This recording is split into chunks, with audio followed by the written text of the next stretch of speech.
अच्छा करेंगे। इसलिए भगवान ने भक्तों के लिए गोवर्धन उठाया, इंद्र का घमंड तोड़ा, गिरिराज जी को रखा, इंद्र चले गए।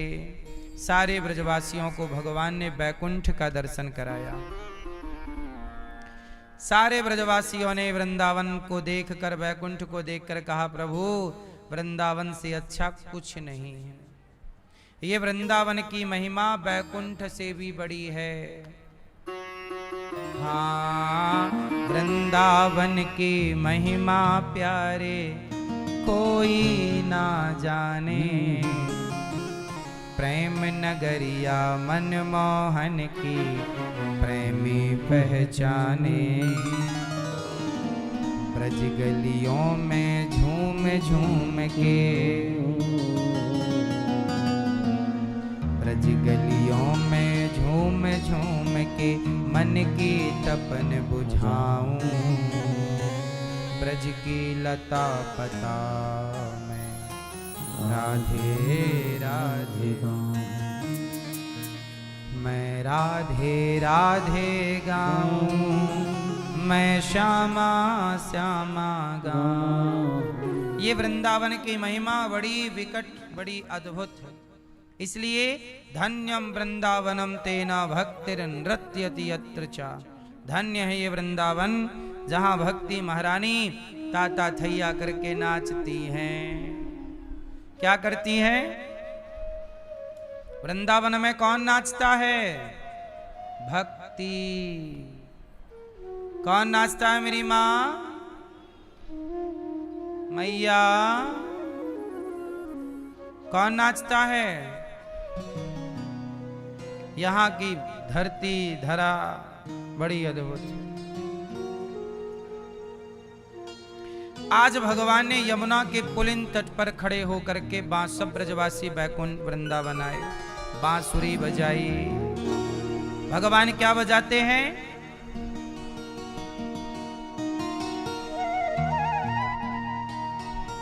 बांसुरी क्यों बजाते हैं भगवान? अच्छा, ये बांसुरी कन्हैया को किसने दी?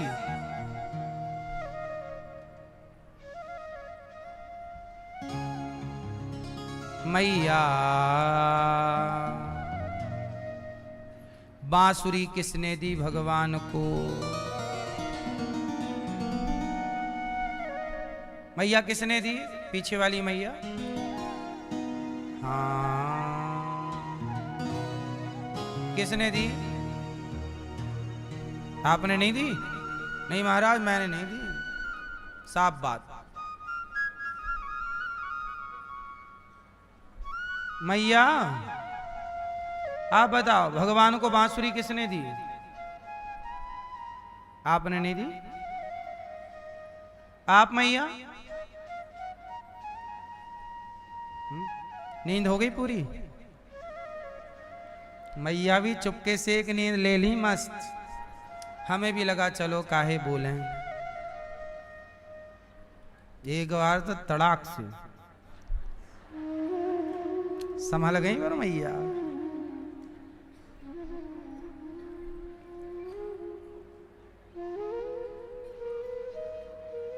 हाँ जिंदाबाद। हाँ बोलो। हैं? कन्हैया को बांसुरी किसने दी? कन्हैया को बांसुरी दी भगवान शिव ने। किसने दी? शिवोहम, शिव। शिव जी ने बांसुरी दी, और केवल दी नहीं, शंकर जी ही बांसुरी बन करके। ये बांसुरी कौन है? शंकर जी ने बांसुरी का अवतार धारण कर लिया। ये बांसुरी शिव ही है। वंशस्थु भगवान रुद्र। बांसुरी कौन है? शिव। शंकर जी भगवान के बिना रहते नहीं। अब कई लोग कहते हैं महाराज, हम पहले ओम नमः शिवाय ओम नमः शिवाय जपते थे, अब हम श्रीमन नारायण जपें कि राधा राधा राधा राधा जपें? क्योंकि हम पहले ओम नमः शिवाय जपते थे। तो भक्त लोग कंफ्यूज हो जाते हैं कि हम कहीं श्रीमन नारायण जपने लग जाएं, राधा राधा जपने लग जाएं, तो कहीं शंकर जी नाराज ना हो जाएं, क्योंकि हम वही जपे हैं अभी तक, शिव ही शिव जपे हैं, ओम नमः शिवाय ओम नमः। मैया, ओ पीली मैया, काहे खड़ी हो मेरी माँ, बैठ जाओ। ओ सफेद बहन,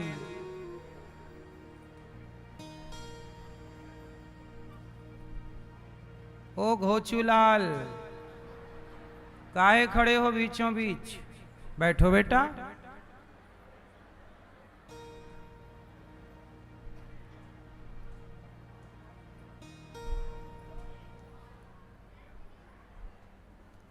सुनो, क्या कह रहे थे हम?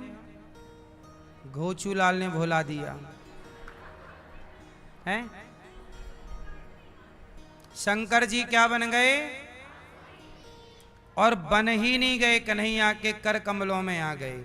ओम नमः शिवाय जपें कि राधा राधा नारायण नारायण जपें। सुनो, भगवान शंकर किसका नाम जपते हैं? जब काशी में कोई मरता है तो उसकी मुक्ति होती है, सुना होगा आपने। काशी में मरने वाले की क्या हो जाती है?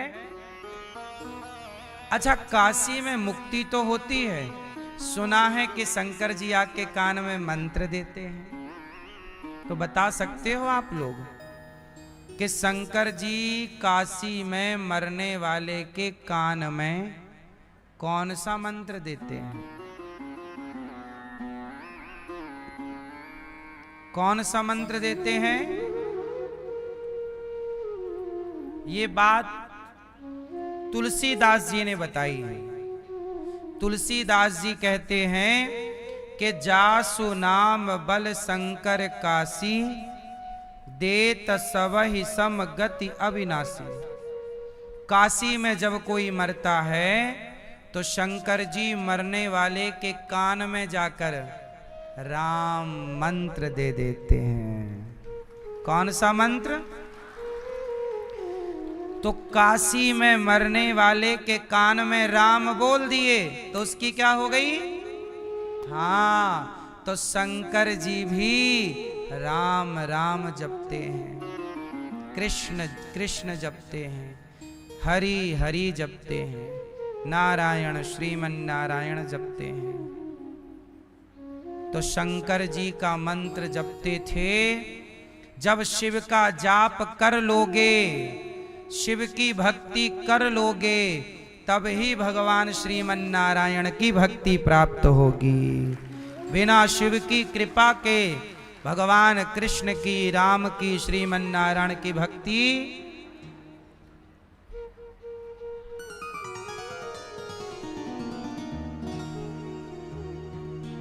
हमने भी अपने बचपन में मंदिर में पूजा की है, तो वहाँ शिव जी भी हैं, तो हमने खूब शिव जी को सुंदर कांड सुनाया है और हनुमान जी को, और शिव जी की खूब सेवा की। जब तक मंदिर में हम पूजा करते थे तो हमारे भोलेनाथ चमकते थे, चम चम चम चम। एक सीसी तेल पिलाते थे मस्त, पूरे शरीर में मालिश करते थे तेल से, चमेली का तेल मालिश पूरे शिव जी को। नया साबुन, मैं साबुन से नहाता तो शंकर जी को बोलता मैं भी साबुन से आपको नहलाऊंगा। बच्चे थे तो शिव जी को भी साबुन लगाते, और बाल्टी बाल्टी पानी, कई बाल्टी, नल का पानी मतलब हैंडपंप, मंदिर के पास में हैंड जाते, बाल्टी भरते लाते, शिव जी को साफ करते और फिर बढ़िया तेल लगा के मालिश करते शंकर जी, और फिर मालिश करके खूब पूजा आरती करें। शंकर जी को सजा के रखते थे,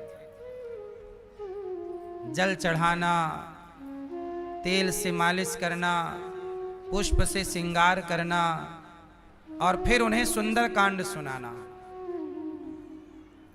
वही शिव की कृपा हुई कि भगवान शिव ने दास अनिरुद्ध को वृंदावन धाम भेज दिए। ये भोलेनाथ की कृपा ही तो है।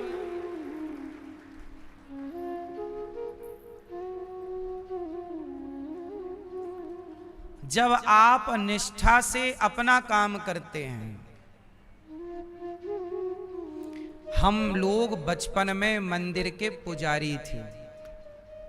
जिस मंदिर की पूजा हम लोग बचपन से करते थे, समय से पूजा करना, समय से भोग लगाना।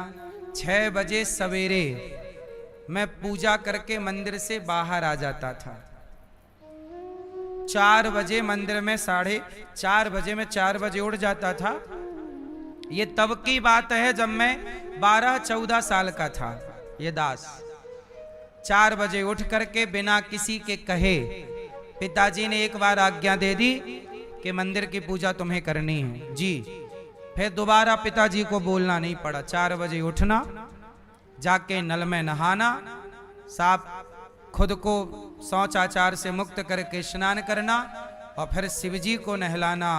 भगवान राधा कृष्ण भगवान थे, हनुमान जी, सब परिवार, सबकी सेवा करना और बढ़िया सुंदर कांड का पाठ, हनुमान चालीसा का पाठ सुनाना। और 6 बजे सवेरे तो मैं पूजा करके पाठ करके मंदिर से बाहर ताला लगा के आ जाऊं और 6 बजे थोड़ा सा कुछ खा के और 6:15 6:30 बजे गैया चराने चला जाता और 8:30 बजे तक 9 बजे तक गैया चराता और गैया चरा के आता, गैया बांधता और तैयार होके स्कूल चला जाता। स्कूल जाके स्कूल में पढ़ के 4 बजे छुट्टी होती, 4:30 बजे तक साइकिल से घर आता। शाम को जाता, चारा काट के लाता, चारा काटता और चारा गैया को खिलाता। वो गौ सेवा, वो भगवान की सेवा। तब मैं सेवा तो करता था, लेकिन उस समय मेरे मन में कोई भी काम, 12-14 साल के लड़के बच्चे के अंदर क्या कामना होगी बताइए। वो मेरे पिता की आज्ञा थी कि पूजा करनी, सो करते थे। अब उससे मिलना क्या है, क्यों करनी है, कोई कामना, कोई भगवान से भी कुछ मांगा जाता है, ये भी नहीं पता था उस समय। सच बताऊं मैं, नहीं पता था कि भगवान से भी कुछ मांगा। बस सेवा करते थे, कस के भोग लगाते थे, बिना भोग लगाए खाते नहीं थे। तो जो भगवान को भोग लगाते वही खाते। और ऐसे गौ सेवा की और भगवान जी की सेवा की। और मुझे बचपन में संतों की सेवा का बड़ा शौक था। कोई भी साधु मिल जाए, मैं साधुओं की पकड़ के घर ले आता और मैया से कहता कि संत आए हैं, चलो भोजन बनाओ। और भोजन बना के उनको खिलाते पिलाते। एक बार तो गजब हो गया, मैं 8 साधु घर में ले आया। और जब मैया के पास गया तो मैया ने कहा घर में कुछ नहीं है, तुम ले आए। अच्छा, हम लोग ही हम खुद भीख मांगते थे, घर में कुछ था नहीं। तो हम अपनी मौसी, मतलब गांव में ना अगल बगल के लोगों को चाची मौसी कहते हैं। गांव में यही ना परंपरा है, अगल बगल के लोगों को क्या बोलते हैं, मौसी, चाची, बुआ। तो हम मौसी के घर से आटा ले आए, मौसी आटा दो जरा। गांव में चलता है आटा वगैरह एक दूसरे से ले आते हैं। तो आटा ले आए और हमारे घर में संत आ गए, मैं संतों को पकड़ के ले आया। वो जा रहे थे, संयोग से ऐसा हुआ कि मैं मंदिर में बैठा था, सड़क के किनारे मंदिर था। सवेरे सवेरे गांव में नहीं, मंदिरों में जाके बैठ जाते। गांव के लोग मंदिरों के पास बैठे रहते, सवेरे शाम नुक्कड़ पे बैठे रहते गांव में, मंदिरों में। तो गांव के लोग, सर्दियों का मौसम था, मंदिर में बैठे थे। सुबह का टाइम था, मैं भी बैठा था। सुबह नहीं, लगभग 11-12 बज रहे होंगे। मतलब खा पी के ना लोगों का नियम था, खा पी के थोड़ा टहलते तो मंदिरों में जाके गपशप करते। तो लगभग 11-12 बजे का टाइम था, हम लोग बैठे मंदिर में गपशप कर रहे थे। तो वहां पे ना कुछ संत लोग निकले। तो 11-12 बज रहे थे और वो टाइम भोजन का था। तो संतों ने वहां पूछा, अच्छा वहां बूढ़े लोग बैठे थे, तो संतों ने उनसे पूछा कि भाई साहब इस गांव में भोजन मिलेगा हमें? हम 8-10 साधु हैं, तो साधु हैं तो भोजन मिलेगा। तो गांव के माल गुजार लोग बैठे थे, मतलब बड़े लोग जिनके पास पैसा है, बड़ा जमींदार लोग। उन्होंने कुछ जवाब नहीं दिया। मैं बोल पड़ा, हाँ हाँ साधु जी आओ, हमारे घर चलो, ये पास में ही है। अब कोई कुछ नहीं बोला तो मैं ही बोला। वो संत मांग क्या रहे थे कि भाई भूख लगी, कोई आप कराएगा भोजन? तो मैं बोला चलो। अब 12, अच्छा मैं भी घर से भोजन करके ही वहां आया था। अच्छा गांव में जल्दी भोजन हो जाता है, गांव में सवेरे 10 बजे तो आदमी खा पी लेता है। बोलो हाँ। और शाम का भोजन भी गांव में ब्यारी भी जल्दी हो जाती है। तो मैं भी खा पी के आया था, धूप सेक रहा था। अब संत जी को ले गए, और जब संत जी गए उस समय हमारी मैया बर्तन धुल रही थी। खा पी के मतलब कढ़ाई बढ़ाई पूरी फिनिश, भोजन भी बम। अब मैंने बोला कि 8 संत आए हैं, 8-10 साधु हैं। मैया ने कहा पूछ तो लेते, घर में छोड़िए कुछ खाने का। हमने कहा अच्छा ऐसा करो साधु जी थोड़ा रुक लेंगे, आप तब तक बनाओ। अच्छा मैया भी हमारी बोली ठीक है। मैं आटा मांग के, आटा भी नहीं था, आटा मांग के मौसी के यहाँ से ले आए। घर में गैया थी सो दूध था, तो दूध था तो थोड़ा चावल की खीर बना दी मैया ने। और आटा आया तो घी था तो पूड़ी सेक दी। तो पूड़ी, सब्जी, आलू की साग और खीर, 3 आइटम बना और संतों को हमने परोसा। हम भी लगे जल्दी जल्दी बनवाने, हम काट कुछ मैया कुछ हम, 2 ही जनी करके और बढ़िया तैयार किया, संतों को पवाया और संतों को भोजन कराया। यथा योग जो हमसे बना, 5 रुपए 10 रुपए जो हमारी उस समय कैपेसिटी क्षमता थी, संतों को कपड़ा वस्त्र उड़ा करके दक्षिणा दी और संतों से प्रार्थना की कि आपके भोजन में जितना हमसे बन पड़ा आपकी सेवा, यही हम लोगों के यहाँ यही है। संतों ने कहा कि बेटा बहुत अच्छा लगा भोजन, भगवान तुम्हें सुखी रखे। जब संतों को मैं भोजन परोस रहा था तो सच बताऊं मेरे अंदर ये भाव तब जाग गया कि मैं बड़ा होऊंगा तो अन्न क्षेत्र चलाऊंगा और ऐसे ही संतों की खूब सेवा करूंगा। संत भोजन करेंगे मैं देखूंगा। मुझे बचपन से संतों की सेवा का मन था और वो संतों की सेवा का फल था कि उन संतों के आशीर्वाद से मेरे मन में तब भाव जागा कि मैं बड़ा होकर संतों की सेवा अन्न क्षेत्र चलाऊंगा। और वही सपना बिहारी जी ने दास का पूरा किया। देखो आज यहाँ हजारों संत भक्त जन भोजन करते हैं। अपने लिए जब आप सोचते हैं ना तो भगवान अपने हिसाब से फिर देते हैं कि तुम्हें कितना चाहिए। लेकिन जब आप समाज के लिए, जगत के लिए सोचते हैं तो भगवान आपको बड़ा बनाते हैं। इसलिए अपने लिए कुत्ता बिल्ली भी सोचते हैं, सभी में बांट कर खाए उसे इंसान कहते हैं। पराया दर्द अपनाए उसे इंसान कहते हैं। हमें पता चल जाए कि कथा हो रही है कहीं 30 किलोमीटर दूर भी यदि कथा होती थी तो मैं साइकिल से कथा सुनने 30 किलोमीटर दूर जाता था।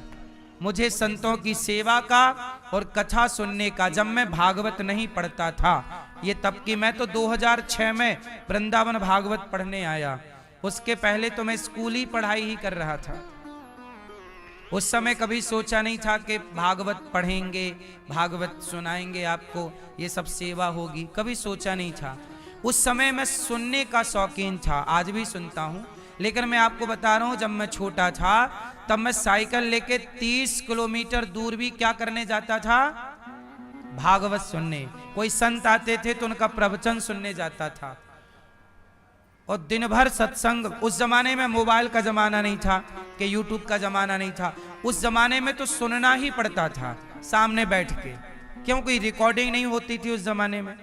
कोई सीडी कैसेट का जमाना तो था पर हमारे पास इतनी क्षमता नहीं थी कि सीडियां खरीद सके। तो बचपन से सत्संग सुनने का, इसलिए 2 काम भगवान ने दिए। नित्य सत्संग होता है गौरी गोपाल में, नित्य सेवा होती है। सेवा कथा रसम हो नित्य राम पिबत्वम। भगवान ने 2 मुझे काम दे रखे हैं और ये दोनों मेरे बचपन के फेवरेट, कथा सुनना और सेवा करना। इसलिए दास कथा सुन भी रहा है, आपको सुना भी रहा है। वही काम भगवान ने दिए। आप निश्चल होकर के जब भगवान की आराधना में लगते हैं तो आपकी कामनाओं से ज्यादा भगवान आपको देते हैं। भरोसा तो रखिए। क्या रखना है आपको? पूरा भरोसा। आज भगवान ने बांसुरी बजाई और शिव की कृपा से सब कुछ संभव है।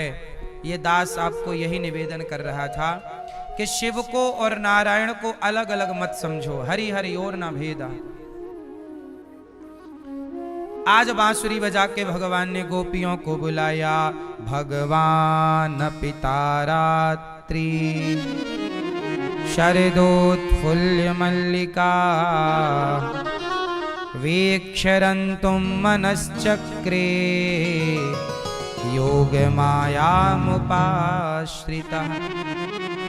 इसलिए कहता हूं कि आप भी सेवा किया करो, बच्चों को सेवा करना सिखाओ। सेवा करने वाला इस धरती पे कभी दुखी नहीं रह सकता, याद रखिएगा। सेवा करने वाला इस धरती पे कभी परेशान, दुखी, कोई उसका कुछ बिगाड़ नहीं सकता। सेवा करने वाले के रक्षक भगवान है। इसलिए आप भी अपने बच्चों के हाथ से गौरी गोपाल आश्रम में जो संतों की सेवा होती है, यहाँ भी हजारों संत भोजन करते हैं, हजारों संत भोजन प्रसाद पाते हैं। एक दिन के भोजन की सेवा आप कर सकते हैं, कल का भोजन आप बटा सकते हैं संतों को, कल का अन्न क्षेत्र आप बंटवा सकते हैं कि कल साधु संतों को भोजन आपकी ओर से। आप भी सेवा करिए, बच्चों से कराइए। भगवान जीवन में हर संकट को टालते हैं सेवा से। देखिए कितने संत यहाँ नित्य प्रसाद पा रहे हैं, हजारों संत पर डे भोजन कर रहे हैं। इससे बड़ी सेवा क्या होगी? बच्चों को जोड़िए इन सेवाओं से।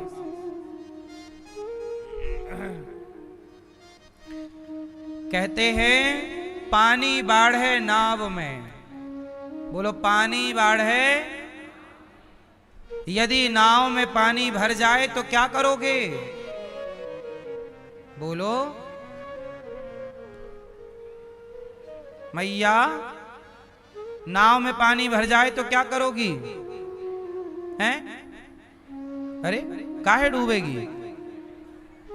नाव में पानी भरे तो क्या करना चाहिए? क्या करना चाहिए? पानी को उलीछना चाहिए। पानी बाढ़े नाव में, घर में बाढ़े दाम। नाव में पानी भर जाए और घर में पैसा आ जाए तो दोनों हाथ से उलीछना, वरना पानी नाव को डुबा देगा और पैसा जिंदगी को डुबा देगा। इसलिए नाव को बचाना है तो पानी को उलीछो, मतलब खाली करो। और जिंदगी को बचाना है और पैसा है तो पैसे से पुण्य करो, वरना वही पैसा आपसे पाप करा के डुबा देगा। पैसा सही जगह खर्च नहीं होगा तो पैसा अपने रास्ते ढूंढ लेता है। ये बात सही है कि गलत है? पैसा कभी तिजोरियों में बंद नहीं रहता, वो अपने निकलने का रास्ता, कितना भी पैसा आए पर आप उसे तिजोरी में लंबे समय के लिए बंद नहीं कर सकते। इसलिए कहता हूं कि पैसा आए तो सही जगह खर्च हो। सही जगह क्या? किसी की सेवा, किसी को रोटी, किसी के। अब यहां 25 अप्रैल को गरीब परिवार की बेटियों का लगभग 21 बेटियों का यहां विवाह है। पैसा आए सही हो गया। मैया, ओ मैया, यहीं सब घड़ी कर लोगी मेरी माँ, तकिया चादर रजाई सुन लो।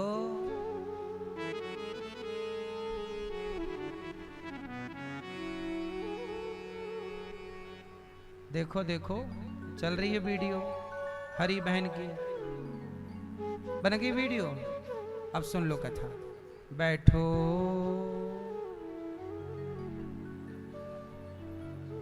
आज के जमाने में सबको वीडियो फोटो ही बनानी है बस। मैया सुन रही हो न मां, सुनो बांसुरी कैसे बोलती है? मीठा। और आप कैसे बोलते हैं? आप भी थोड़ा मीठा बोला करो,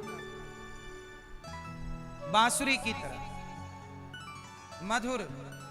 भगवान कहते हैं जो मीठा बोलता है, जो अपनी, देखो 3 चीजें होती हैं, मनसा वाचा कर्मणा, मनसा वाचा कर्मणा। बोलो मनसा वाचा कर्मणा। तीनों का मतलब क्या है? मनसा मतलब मन से, वाचा मतलब वाणी से, कर्मणा मतलब कर्म से। मन से वाणी कर्म से किसी का दिल नहीं दुखाना चाहिए। किसी प्रकार से किसी का दिल ना दुखाओ। वाणी ऐसी ना बोलो कि दिल दुख जाए। सोचो किसी के बारे में ऐसा मत कि पाप लगे, ऐसा कार्य मत करो कि गलत हो। आज भगवान ने गोपियों से कहा कि बांसुरी की तरह जो मीठा बोलेगा, जिसकी वाणी में कंट्रोल है, मैं उसको अपने अधरों से लगाता हूं, अर्थात बांसुरी को अधरों से लगाए। इसलिए मैया मीठी वाणी बोल के मैंने, वाणी कैसी हो? कड़वा ना बोला करो, चुप रहा करो। शब्दों में बड़ी जान होती है। शब्द संभाल के बोलिए, शब्द के हाथ न पाव। एक शब्द औषधि करें, एक शब्द करे घाव। शब्दों से कई बार लोग विचलित हो जाते हैं। क्यों मैया? ऐसे कई बार आप ऐसा बोल देते हो, सामने वाला परेशान हो जाता है। कहते हैं भर जाते हैं वो घाव जो बनते हैं गोली से, वो घाव नहीं भरते जो बनते हैं कड़वी। गोली के घाव भर जाते हैं पर बोली के घाव, इसलिए गोली ज्यादा खतरनाक है कि बोली। क्या? गोली के बोली। इसलिए मैया बोली ऐसी बोलिए, मन का आपा खोए, और को शीतल करे, आपहु शीतल होए। कागा का को धन हरे, कोयल का को दे, मीठा बचन सुनाय के, जग अपनो कर ले। कौआ किसी के घर चोरी नहीं करता, पर उसका काव काव कोई नहीं सुनता। कोयल किसी को पैसा नहीं देती, पर कोयल की कू कू सब सुनते हैं। इसलिए वाणी है तो सब कुछ है। इसलिए अच्छे बोला करो, यहीं से रिश्ते बनते हैं, और यहीं से रिश्ते, अच्छे बोलोगे तो रिश्ते बनेंगे, और गलत बोलोगे तो रिश्ते। मैया सो रही हो नमा, झपकी ले रही है माँ, और कब से सो रही है माँ, हमने कहा अब है।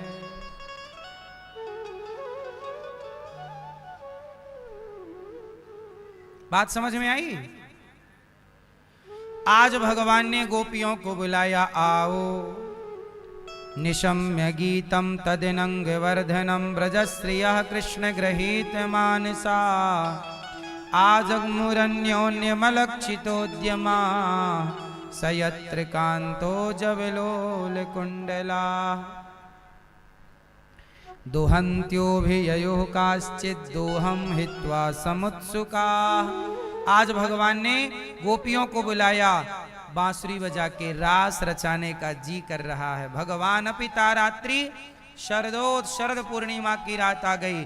बांसुरी बजाई, गोपियां काम कर रही थी, कोई गाय धो रही थी, कोई आंखों में काजल लगा रही, कोई लिमपंत्या, कोई लीप रही थी आंगन, कोई भोजन बना रही, कोई सास के पांव, कोई पति की सेवा कर रही। और जब कन्हैया ने बांसुरी बजाई तो गोपियां जिस काम को कर रही थी उस काम को वहीं स्थगित किया और दौड़ पड़ी भगवान से मिलने के लिए। गोपियां भगवान से मिलना चाहती हैं। क्यों? क्योंकि गोपियां भगवान से प्रेम करती हैं, इसलिए काम छोड़ दिया। क्योंकि काम तो कल भी हो जाएगा। काम तो आप कहते हो काम कर लें फिर कथा सुनेंगे, तो काम कभी पूरा ना होगा। कथा सुन लो, काम हो जाएगा। क्यों मैया? क्या काम, ऐसा कोई दिन आएगा जब कोई काम ना हो? बोलो। कोई ना कोई काम है। एक आदमी समुद्र के किनारे बैठा, एक संत जी निकले। संत जी बोले क्यों बैठा है? बोला कि मैं सोच रहा हूं कि समुद्र की लहरें बंद हों फिर मैं नहाऊं। संत जी बोले पागल, ये समुद्र की लहरें कभी बंद ना होंगी, तुझे इन लहरों में घुसकर ही नहाना पड़ेगा। आप सोचते हैं ये काम हो जाए फिर कीर्तन करेंगे, कथा सुनेंगे, सत्संग करेंगे, लेकिन पता चलता है कि काम तो पूरे होते ही नहीं हैं। जैसे नहाना है तो लहरों में घुस के नहाना पड़ेगा, ऐसे काम के बीच में समय निकाल कर भगवत चर्चा सुननी पड़ेगी। जब तलक रहेगी जिंदगी फुर्सत ना होगी काम से। कुछ समय ऐसा निकाल लो कि प्रेम कर लो श्याम से, राम से। समय होता नहीं है, निकालना पड़ता है। दादाजी आपके पास समय है कि नहीं? चश्मा वाले दादाजी, लाठी वाले दादाजी, आपके पास टाइम है कि नहीं? बिजी रहते हो घर पे? क्या काम करते हो? हैं? ताशमाश खेलते हैं? हैं? अच्छा, बूढ़ों के पास भी आजकल टाइम नहीं है। क्यों है? बूढ़ों को क्या करना चाहिए?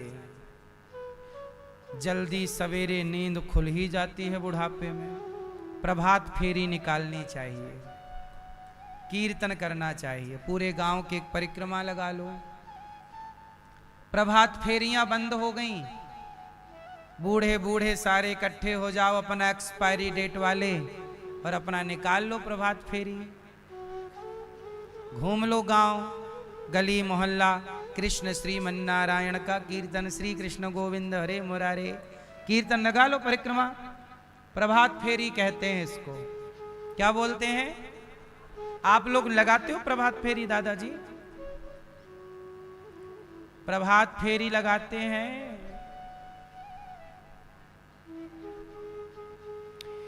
आवाज आ रही है आपको?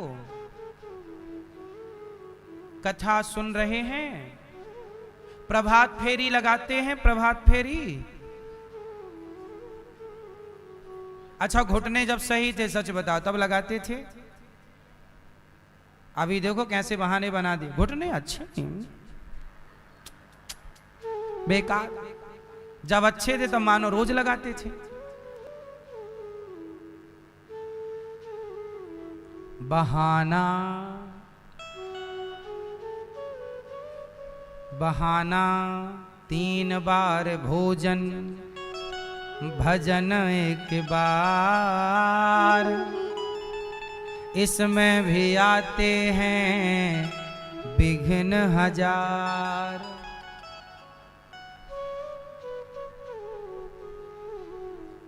मैया प्रभात फेरी सवेरे कीर्तन करो, जल्दी जाग कर श्री कृष्ण गोविंद हरे, झांझ मजीरा ले लो, नहीं है तो ताली। श्री कृष्ण गोविंद हरे मुरारे, हे नाथ नारायण वासुदेव।